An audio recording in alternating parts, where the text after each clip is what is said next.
नमस्कार, मैं राकेश चौधरी। प्रधानमंत्री नरेंद्र मोदी हरियाणा के जींद से देश की पहली हाइड्रोजन ट्रेन को हरी झंडी दिखाएंगे। ये पल भारतीय रेलवे के लिए ऐतिहासिक बताया जा रहा है, लेकिन इस ऐतिहासिक पल से पहले ही प्रदेश में सियासत तेज हो गई है। पूर्व मुख्यमंत्री भूपेंद्र सिंह हुड्डा के बाद अब रोहतक से सांसद और उनके बेटे दीपेंद्र हुड्डा भी मैदान में आ गए हैं और प्रधानमंत्री के दौरे से पहले बड़ा दावा किया है। उन्होंने कहा कि जींद गोहाना सोनीपत रेल लाइन कांग्रेस सरकार के समय बनाई गई थी, जिस पर हाइड्रोजन ट्रेन दौड़ेगी। अगर नई तकनीक का उद्घाटन हो रहा है तो हरियाणा को नई रेल लाइनें और मेट्रो विस्तार की भी सौगात मिलनी चाहिए। ऐसे में कई सवाल खड़े हो गए हैं। क्या ये कार्यक्रम भारत के रेलवे इतिहास का नया अध्याय लिखेगा? क्या ये हरियाणा की राजनीति में नई बहस छेड़ देगा? और क्या 17 जुलाई को प्रधानमंत्री हरियाणा के लिए कोई बड़ा ऐलान करेंगे या फिर राजनीतिक सवाल और तेज होंगे? आज की इस विशेष रिपोर्ट में हम केवल बयान नहीं सुनाएंगे, बल्कि बताएंगे कि इस पूरे विवाद का राजनीतिक संदर्भ, हाइड्रोजन ट्रेन की अहमियत और उन सवालों को जिन पर अब पूरे हरियाणा की निगाहें टिकी हैं। 17 जुलाई को प्रधानमंत्री नरेंद्र मोदी जींद से देश की पहली हाइड्रोजन ट्रेन को हरी झंडी दिखाने वाले हैं। रेलवे और प्रशासन की तैयारियां अंतिम चरण में हैं। सुरक्षा व्यवस्था से लेकर कार्यक्रम स्थल तक सभी तैयारियों को अंतिम रूप दिया जा रहा है। हाइड्रोजन ट्रेन को भारतीय रेलवे के लिए एक नई शुरुआत माना जा रहा है। इसका उद्देश्य डीजल पर निर्भरता कम करना और पर्यावरण के अनुकूल रेल परिवहन को बढ़ावा देना है। लेकिन इस कार्यक्रम से पहले कांग्रेस सांसद दीपेंद्र हुड्डा ने सोशल मीडिया और अपने बयान के जरिए सरकार से कई सवाल पूछ लिए हैं। उन्होंने कहा कि प्रधानमंत्री नरेंद्र मोदी जी का हरियाणा आना स्वागत योग्य है। देश में नई तकनीक आए, इसका हर नागरिक स्वागत करता है, लेकिन प्रधानमंत्री को यह भी बताना चाहिए कि जिस जींद गोहाना सोनीपत रेल लाइन पर यह ट्रेन दौड़ेगी, उसका निर्माण कब और किस सरकार ने कराया था।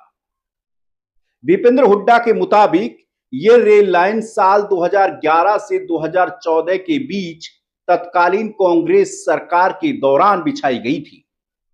उन्होंने दावा किया कि उसी अवधि में केवल यही लाइन नहीं बनी, बल्कि रोहतक झज्जर रेवाड़ी और रोहतक महम हांसी रेल लाइन भी तैयार की गई। इसके अलावा 3 अन्य रेल परियोजनाओं को सैद्धांतिक रूप से मंजूरी भी दी गई थी। दीपेंद्र हुड्डा का कहना है कि हरियाणा सरकार के समय हरियाणा में करीब 300 किलोमीटर नई रेल लाइन बिछाई गई थी।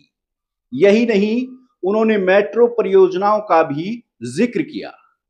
उनका कहना है कि कांग्रेस सरकार ने बहादुरगढ़, गुरुग्राम, फरीदाबाद और बल्लभगढ़ को मेट्रो नेटवर्क से जोड़ने का काम किया और लगभग 83 किलोमीटर लंबी मेट्रो लाइन तैयार कराई। इसके बाद दीपेंद्र हुड्डा ने बीजेपी सरकार पर सीधा हमला बोलते हुए कहा कि पिछले 12 सालों में हरियाणा में ना तो 1 इंच नई रेल लाइन बिछाई गई और ना ही मेट्रो नेटवर्क का विस्तार हुआ। उन्होंने प्रधानमंत्री से अपील करते हुए कहा कि यदि वो हरियाणा आ रहे हैं तो केवल पुरानी रेल लाइन पर नई ट्रेन चलाने तक सीमित ना रहें, बल्कि प्रदेश को नई रेल लाइनें, नई मेट्रो परियोजनाएं और बड़े रेल निवेश का भी तोहफा दें। प्रधानमंत्री जी आ रहे हैं जींद में और प्रधानमंत्री जी हाइड्रोजन ट्रेन की शुरुआत कर रहे हैं, अच्छी बात है। लेकिन प्रधानमंत्री जी ये भी बताएं प्रदेशवासियों को कि जिस रेल की लाइन पे वो ट्रेन चलेगी जींद गोहाना सोनीपत, वो रेल की लाइन भी पूर्ववर्ती कांग्रेस सरकार में 2011 से और 14 के बीच में बिछाने का कार्य पिछली गवर्नमेंट ने किया था। इस सरकार में 12 साल 1 इंच भी रेल की लाइन कहीं बिछाई नहीं गई। प्रधानमंत्री जी उसके बारे में बताएं, भाई क्या कारण रहा 12 साल तक रेल की लाइन बिछी नहीं, कोई एक आधी रेल की लाइन ही मंजूर कर जाए। ऐसे ही हमारी गवर्नमेंट में, पिछली कांग्रेस की गवर्नमेंट में 83 किलोमीटर मेट्रो हरियाणा में बिछी थी, रैपिड मेट्रो गुड़गांव में, फरीदाबाद बल्लभगढ़ मेट्रो से जुड़ी थी और भादुगढ़ मेट्रो भी। अब पिछले 12 साल में 1 इंच भी मेट्रो की आगे विस्तार नहीं हुआ, 1 इंच, एक खंभा भी आगे नहीं बना है। तो प्रधानमंत्री जी भी बताए कि भाई ये एक। इससे पहले हरियाणा के पूर्व मुख्यमंत्री और नेता प्रतिपक्ष भूपेंद्र सिंह हुड्डा ने भी प्रधानमंत्री नरेंद्र मोदी के 17 जुलाई के जींद दौरे पर अपनी प्रतिक्रिया दी थी। उन्होंने कहा था कि हाइड्रोजन ट्रेन चलाना अच्छी बात है, लेकिन बीजेपी को यह भी बताना चाहिए कि जिस रेलवे लाइन पर यह ट्रेन चलेगी वो किसने बनवाई। सोनीपत से Jind via Gohana railway line की स्थापना कांग्रेस सरकार ने की थी। अब इस बयानबाजी के बाद हरियाणा की राजनीति में एक नई बहस शुरू हो गई है। एक तरफ बीजेपी इसे भारत की तकनीकी उपलब्धि और भविष्य की रेल व्यवस्था की दिशा में ऐतिहासिक कदम बता रही है, तो दूसरी तरफ कांग्रेस कह रही है कि नई ट्रेन जिस आधारभूत ढांचे पर चल रही है वो कांग्रेस सरकार की देन है और नई परियोजनाओं पर सरकार को जवाब देना चाहिए। यानी 17 जुलाई का कार्यक्रम अब सिर्फ हाइड्रोजन ट्रेन का उद्घाटन नहीं रह गया है, यह विकास बनाम श्रेय की राजनीति की बहस भी बन चुका है। अब सबकी नजर प्रधानमंत्री नरेंद्र मोदी के जींद दौरे पर है। क्या वो अपने भाषण में हरियाणा के लिए नए रेल लाइन, नए मेट्रो या किसी बड़े रेलवे प्रोजेक्ट की घोषणा करेंगे, या फिर ये दौरा केवल हाइड्रोजन ट्रेन के शुभारंभ तक ही सीमित रहेगा? इसका जवाब 17 जुलाई को ही मिलेगा।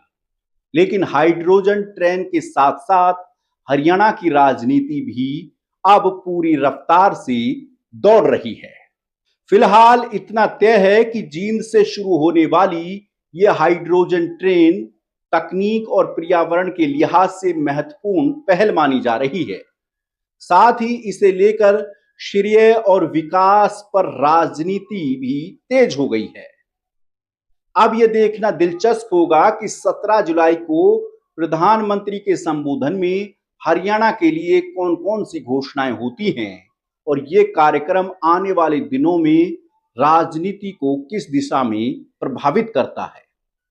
आप इस पूरे मुद्दे को कैसे देखते हैं, हमें कमेंट में बताएं और हमारे चैनल को सब्सक्राइब करें। नमस्कार।